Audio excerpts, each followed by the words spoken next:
So yun, good morning. Yan, dito tayo muli sa ating munting backyard.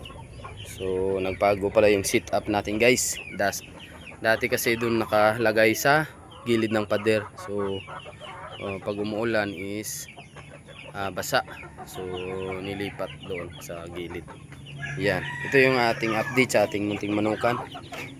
Ito yung ating warrior guys. Apat lang yung pasisyo. Yan, dito yung inahin sa kabila. Dito may inahin tayo for keeping, and then yung ating mga naked neck. Ayan guys,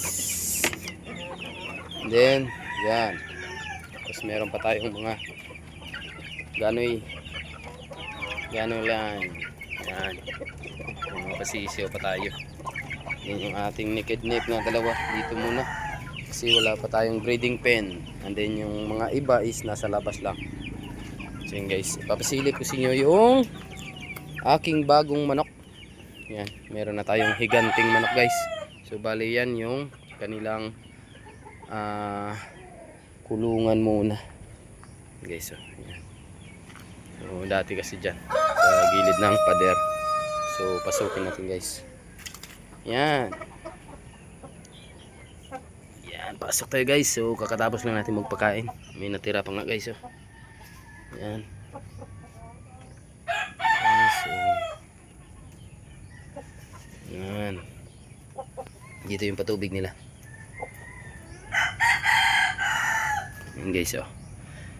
Yan yung ating Indio Gigante. 5 months old yung stag, and then 6 months yung babae. Yan guys. So bali yan yung magkapares.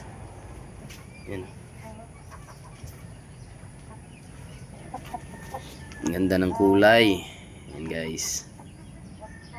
Yan. Yan yung isa, yung stag. Yan silang dalawa. Yan, so try naman natin paramihin to guys. Yung tinatawag na higanting manok, Indio Gigante. Yan sila.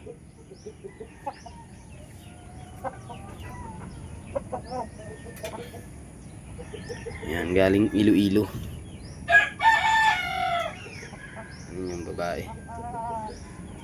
So ito lang yung simpleng kulungan guys. DIY lang to. Yan, yung mga dating materialis din binalik ko lang dito para may masilungan lang sila. Yan. Mahirap kasi pag nakababad to sa kulungan, may posibilidad na malumpo yung kanilang mga paa.